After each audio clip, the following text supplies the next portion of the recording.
오늘의 주요 뉴스입니다.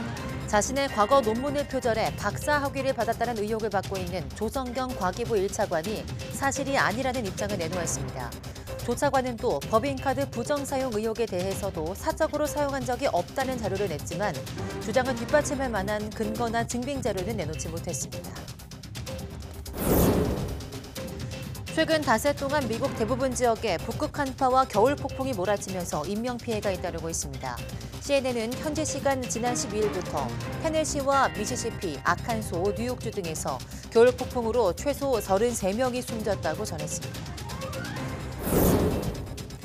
농산물의 흠집이나 불량을 99% 정확도로 분류하고 기존 검출기로는 골라낼 수 없었던 머리카락과 벌레 등도 잡아내는 선별 기술들이 개발됐습니다. 인공지능 기술과 함께 초분광 카메라 등 과학 장비들이 농업 현장에 도입되면서 농식품의 산업 경쟁력이 높아지고 있습니다. 검찰은 가습기 살균제 사건과 관련해서 항소심 법원이 무죄로 판단한 일부 투자자들의 행위에 대해서 대법원에 상고했습니다. 가습기 살균제의 제조와 판매 이전에 퇴사했다고 해서 제품의 위험에 대한 책임이 사라지지는 않는다는 입장입니다.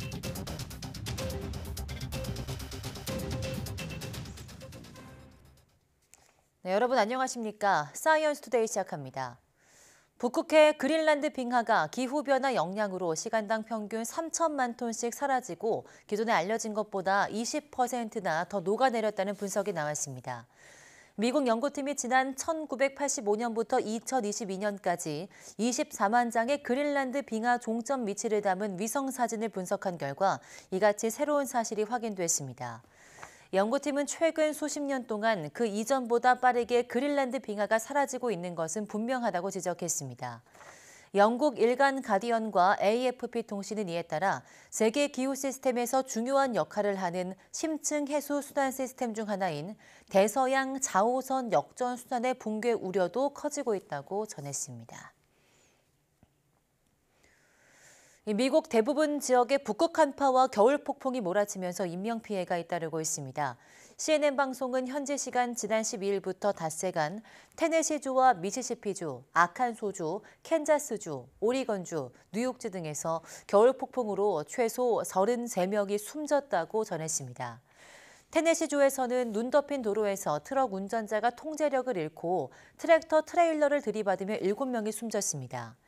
펜실베이니아 주에서도 미니밴 차량이 눈 덮인 고속도로에서 전복되면서 5명이 목숨을 잃었습니다. 또 오리건주에서는 5명이 저체온증으로 숨진 것으로 추정됐고 나무가 쓰러져 집과 차를 덮치면서 2명이 숨졌습니다. 미 기상청에 따르면 로키 산맥과 중부 대평원, 중서부 지역 대부분의 체감 기온이 영하 34도를 밑돌았습니다. 강진이 일어난 일본 이시카와현 노토반도에 있는 시카마치 원전의 비상용 발전기가 17일 시운전 중 자동으로 정지했습니다. 호쿠리쿠 전력은 지난 16일 노토반도에서 규모 4.8의 여진으로 노토반도 서부의 시카마치에 있는 시카 원전 1호기 원자로의 비상용 디젤 발전기 3대를 시운전했습니다. 이 가운데 2대는 별다른 문제가 없었지만 나머지 1대는 출력을 올리자 경보음을 울리면서 자동으로 멈췄습니다. 정확한 원인은 아직 밝혀지지 않았지만 호쿠리쿠 전력 측은 직원 실수로 발생했을 가능성은 적다는 입장을 밝혔습니다. 치매를 앓던 80대 아버지와 15년 동안 아버지를 돌봐온 50대 아들이 같은 날 숨진 채 발견됐습니다. 간병 부담을 이기지 못하고 아버지를 살해한 뒤 스스로 극단적인 선택을 한 것으로 보입니다. 김근우 기자입니다. 경찰차 한 대가 아파트 단지로 들어서고 구급차가 뒤따릅니다. 50대 남성 A씨가 아파트 화단에서 숨진 채 발견된 건 오전 8시 20분쯤입니다. 출근하던 주민이 발견해 경찰에 신고했습니다. 숨진 A씨의 옷에서는 주소가 적힌 신분증과 함께 치매를 앓는 아버지에 관한 유서가 발견됐습니다. A씨 집을 찾아간 경찰은 안방에서 80대 아버지의 시신을 발견했습니다. A씨는 심한 치매를 앓는 아버지와 15년 넘게 함께 살며 간병해온 거로 파악됐습니다. 경찰은 간병 스트레스를 이기지 못한 A씨가 아버지를 살해한 뒤 극단적 선택을 한 것으로 보고 있습니다. 요양병원에 가면 그래도 사람은 구별하잖아요. 그죠? 여기 구별도 잘 못할 정도로 그렇게 됐어요. 요 모시고 나오면서 부축도 하고 뭐 말도 공사하고 잘하더라고요. 고령화에 따라 간병 부담이 늘어나면서 비슷한 비극이 잇따르고 있습니다. 최근에는 뇌병변장애 1급인 아들을 간호하다 살해한 60대 아버지가 구속 기소되기도 했습니다. 우선 비용 문제죠. 최근에는 뭐 10만 원을 훌쩍 넘어서 12만 원, 뭐 이것저것 합하면 15만 원까지도 들어가는 그런 상황이라 보통 부담이 아닌 거죠. 정부가 중증 환자 전담병실 도입과 요양병원 간병 지원 등 대책을 마련했지만 현장의 부담을 덜기에는 부족하다는 지적이 많습니다. YTN 김근우입니다.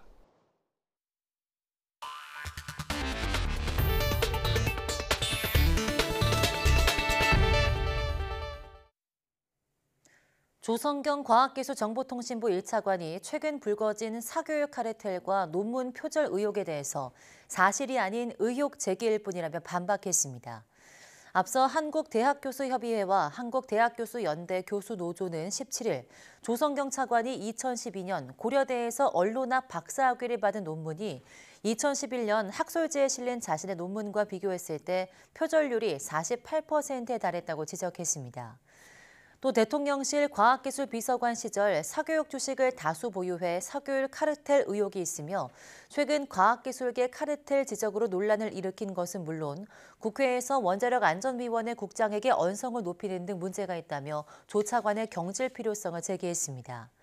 이에 대해 조 차관은 비서관 취임 직후인 2022년 6월부터 8월 사이 주식을 모두 처분했으며 2003년 아주대 박사학위와 2012년 고려대 박사학위 취득 과정에서도 어떠한 비위나 하자가 없다면서 필요하면 조사를 받을 용의도 있다고 밝혔습니다. 이와 함께 조 차관은 최근 제기된 법인카드 부정사용 의혹에 대해서도 사적으로 사용한 적은 없다는 짧은 입장 자료를 냈지만 주장을 뒷받침하는 근거나 증빙 자료는 내놓지 못했습니다.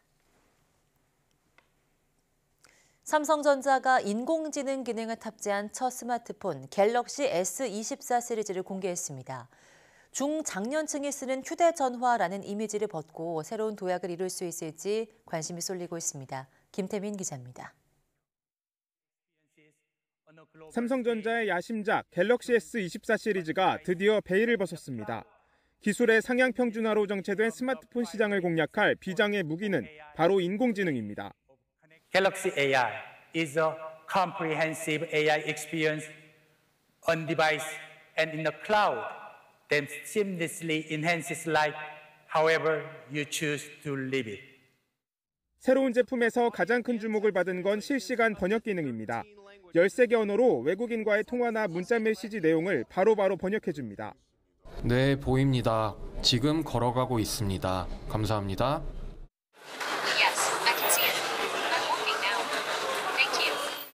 인터넷 연결 없이도 기기 자체에서 AI 기능이 구동된다는 점이 가장 큰 차별점입니다. 민감한 대화 기록이 외부 서버로 넘어가지 않아 개인정보 보호에 뚜렷한 강점을 가진 겁니다. 원하는 대로 사진을 편집하면 AI가 나머지 부분을 채워주는 기능도 눈길을 사로잡았습니다. You can also move an object or person and generate a perfectly blended background where the subject used to be. 구글과 협력으로 검색 기능도 한층 편리해졌습니다. 오는 2027년까지 AI 스마트폰은 전체 시장의 40%를 차지할 정도로 높은 성장세가 예상됩니다. AI 기능으로 무장한 첫 갤럭시 시리즈가 중장년층의 스마트폰이란 이미지를 벗고 새로운 도약을 만들어낼지 주목됩니다. YTN 김태민입니다. 네, 농업과 농식품 분야도 인공지능 AI 시대로 빠르게 진입하고 있습니다. 농산물의 흠결과 농식품에 섞여 있는 이물질을 빠르고 또 정확하게 선별해내는 기술이 속속 도입돼 주목받고 있습니다. 최명신 기자입니다. 지난해 서귀포 농협에 설치된 감귤 선별기입니다. AI가 귤 크기는 물론 흠집이나 착색 불량, 병해충 감염 여부까지 쪽집게처럼 골라냅니다. 정확도는 99%, 시간당 3만 3천 개를 선별할 수 있어서 사람이 할 때보다 33배나 효율이 높아졌습니다.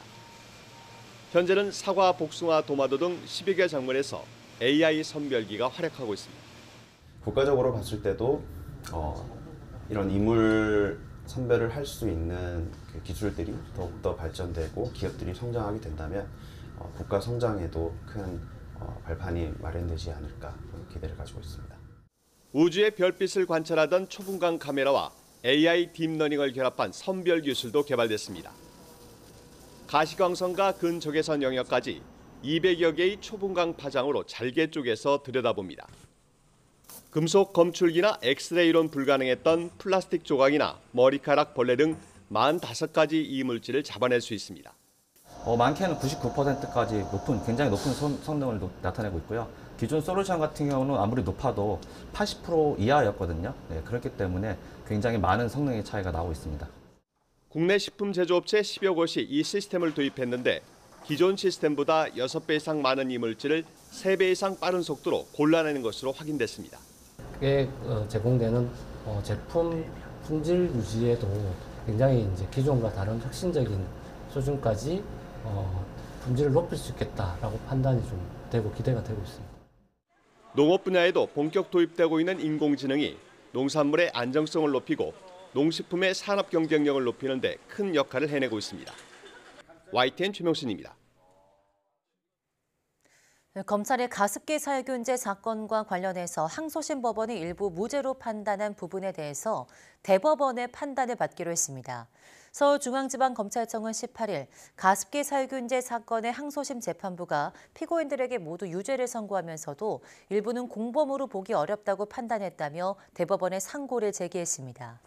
검찰은 재판부가 이마트 가습기 살균제 제조, 판매 이전에 퇴사한 일부에 대해서는 공범으로 보기 어렵다고 판단했지만 퇴사한다고 가습기 살균제 위험에 대한 책임이 사라지진 않는다고 설명했습니다.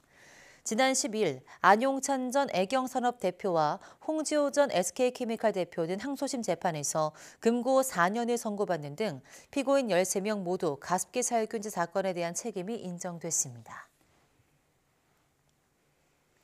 코로나19 당시 치료를 도맡았던 공공의료기관들은 적자에 허덕이고 있는 반면에 민간 대형 병원들은 오히려 이익이 급증한 것으로 나타났습니다.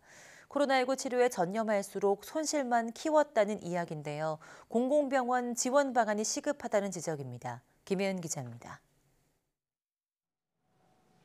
파란 천으로 환자용 침대가 덮여 있는 빈 병실들. 코로나19 치료를 전담했던 공공의료기관들에게 남은 건 이렇게 빈 병상들 뿐입니다. 나갔던 환자들이 돌아오지 않고 있는 문제 가장 심각하고요. 그러다 보니까 이제 의사들도 지금 떠나고 있고 3년간의 노고는 눈덩이처럼 불고 있는 손실로 돌아왔습니다. 공공의료기관인 국립중앙의료원의 경우 340억 원이던 의료 손실액은 코로나19를 거치며 727억 원으로 불어났습니다. 마찬가지로 코로나 치료에 전념했던 적십자병원과 서울의료원 역시 손실액이 2배에서 4배 넘게 늘어났습니다. 하지만 이른바 빅5 병원으로 불리는 대형 병원들은 곳간을 더 불렸습니다. 서울 아산병원의 경우 코로나19를 거치며 의료이익이 1,690억 원까지 급증했습니다. 세브란스 병원과 삼성 서울병원 역시 의료이익이 많게는 13배 넘게 불어났습니다. 일반 환자들이 유명 대형 병원으로 몰린 요인도 있지만 코로나19 손실보상금도 한몫했습니다. 병원들이 손실보상금을 기타 수익이나 기부금 수익으로 잡았는데 이 기간 해당 항목이 크게 늘었기 때문입니다. 코로나19 환자들을 많이 치료하지 않을수록 돈을 더 버는 역설적인 상황이 나온 겁니다. 대형 병원들은 사실 코로나 시기에도 코로나 환자를 중심에 놓고 진료한 적이 한 번도 없어요. 만약에 중환자실을 많이 개방했으면 지금 아마 더 타격이 컸을 텐데 최소한으로 받았기 때문에 그런 대형 병원은 살아남은 거죠. 정부는 공공병원들의 회복을 위해 올해 1,000억 원을 지원하기로 했지만 병원마다 수백억 원에 달하는 적자를 보전하기에는 턱없이 부족하다는 지적이 나옵니다. YTN 김혜은입니다.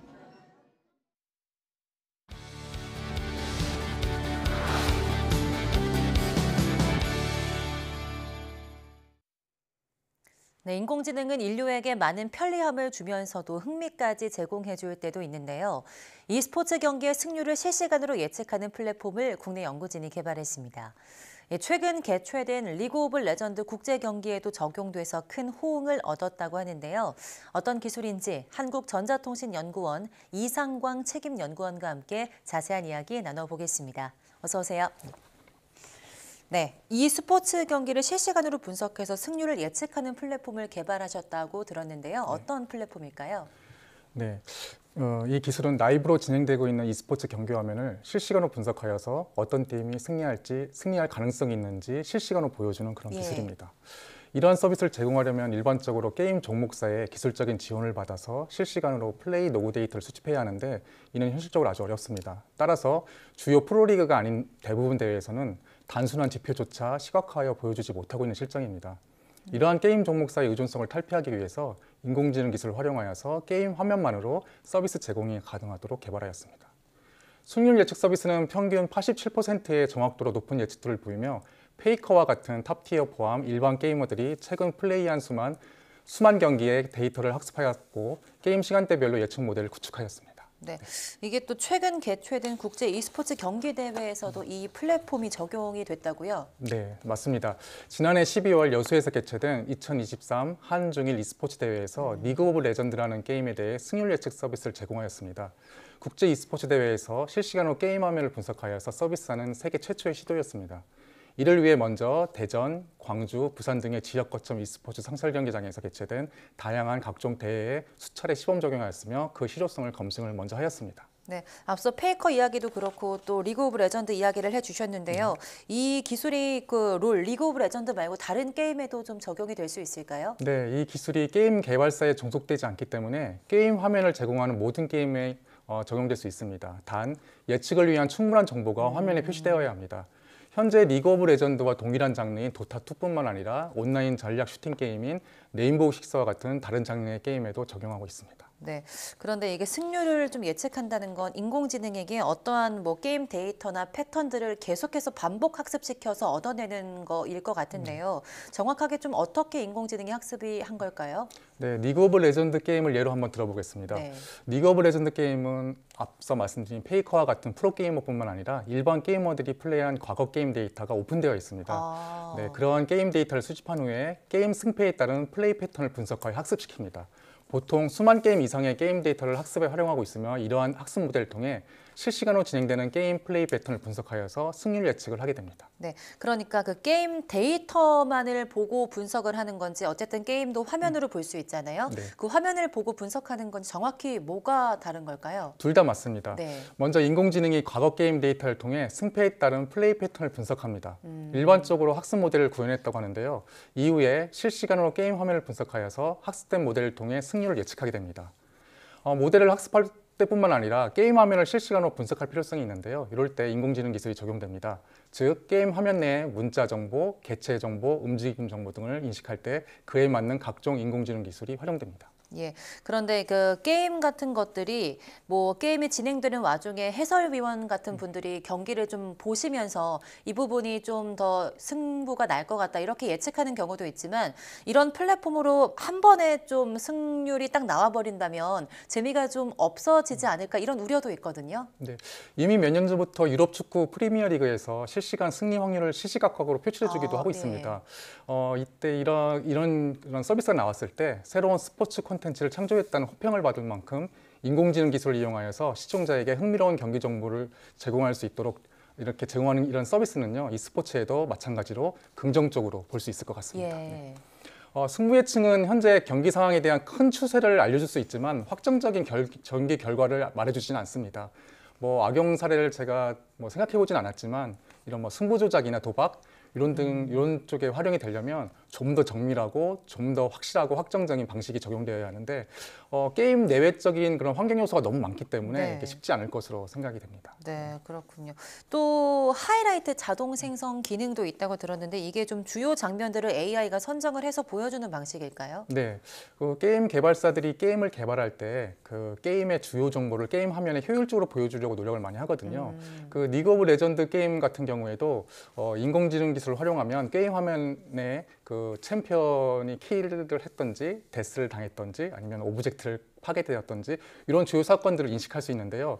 이를 토대로 타임라인 상에 어떤 사건이 벌어졌는지 자동으로 표시할 수 있고요. 이런 것들을 활용하면 하이라이트를 자동으로 만드는데 주요 정보로 이용될 수가 있습니다. 네. 그 e스포츠 경기를 분석할 때 가장 번거롭고 시간이 소요되는 과정이 어떤 특정 선수의 주요 플레이 장면을 찾아서 보여주는 부분입니다.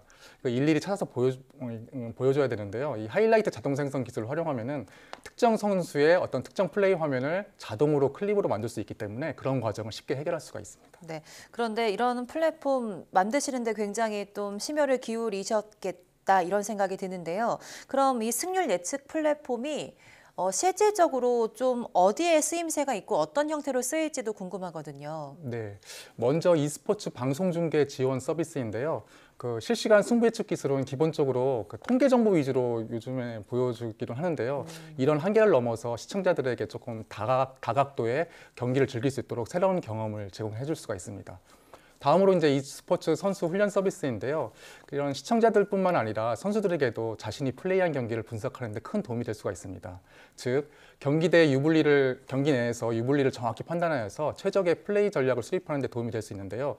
예를 들면 승률 예측에 따라서 지금 게임이 유리하다고 생각되면 현재 상황을 지킬 수 있는 그런 방어적인 전략을 할 수 있고, 불리하다고 예측되면 좀 더 공격적인 전략을 수립해서 활용할 수 있도록 추천할 수 있습니다. 예, 그 게임을 보는 사람들한테 도움이 되겠다 이렇게만 생각을 했는데 플레이어들한테도 굉장히 도움이 되는 네, 그런 기술일 것 같습니다. 항저우 아시안 게임에서 또 이제 e스포츠가 정식 종목에 채택이 됐잖아요. 그만큼 좀 이런 게임들이 인기가 높아지고 있는데요. 박사님께서 이 스포츠에 대한 전망은 또 어떻게 보고 계실까요? 네, 말씀하셨듯이 최근에 2022년 항저우 아시안 게임에 이어서 이제 2026년 아이치 나고야 아시안 게임에도 정식 종목으로 확장이 되었습니다. 예. 또한 그 국제올림픽위원회인 IOC에서 e스포츠 위원회가 신설되는 등 그 전 세계적으로 e스포츠에 대한 위상이 높아지고 있습니다. 그 e스포츠는 기존 전통적인 스포츠 산업의 한계를 넘어서 스포츠 업계를 혁신하고 발전시킬 수 있는 새로운 서비스 분야로서 국경과 인종을 초월하여 광범위한 팬과 시청자를 확보할 수 있는 디지털 네이티브 세대의 대표적인 문화 콘텐츠입니다. 글로벌 e스포츠 산업도 매년 크게 성장하고 있는데요. 국내에서도 이에 대한 큰 좀 관심을 가져주셨으면 하는 바람입니다. 네, 아마 e스포츠 산업이 성장하는 만큼 이런 기술도 더 많은 도움이 되지 않을까 싶은데요. 그 박사님께서 개발하신 이런 플랫폼 기술이죠. 승률 예측 플랫폼이 더 많이 실증되기 위해서 넘어야 할 과제 같은 것들도 있겠죠. 네, 최근에 챗GPT 같은 대규모 언어 모델이라든지 생성형 인공지능 같은 새로운 기술들이 부상하고 있는데요. 이런 기술들을 적극적으로 활용하여서 융합할 필요성이 있습니다. 이를 위해서 정부의 지원뿐만 아니라 기업, 대학, 연구소 등 e스포츠 산업 생태계에 속해 있는 다양한 기관들의 유기적인 협력이 요구됩니다.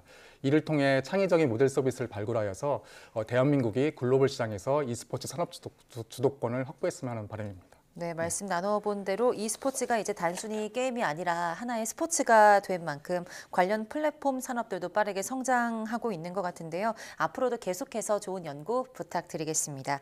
한국전자통신연구원 이상광 책임연구원과 함께했습니다. 오늘 말씀 잘 들었습니다.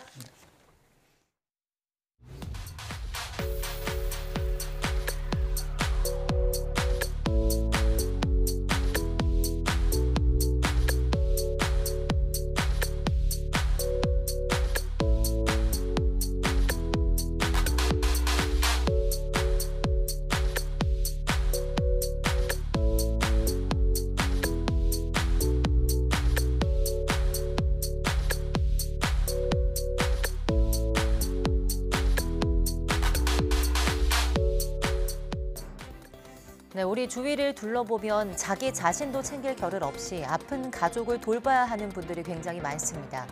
그리고 오늘 보도해드린 것처럼 이런 돌봄이 생활고와 또 부담으로 이어져서 비극이 되는 일들이 반복되고 있는데요. 돌봄 취약계층의 지급을 국가가 함께 나눠줄 수 있는 더 세심하고 실질적인 대책이 필요해 보입니다. 사이언스 투데이 마치겠습니다. 시청해주신 여러분 고맙습니다.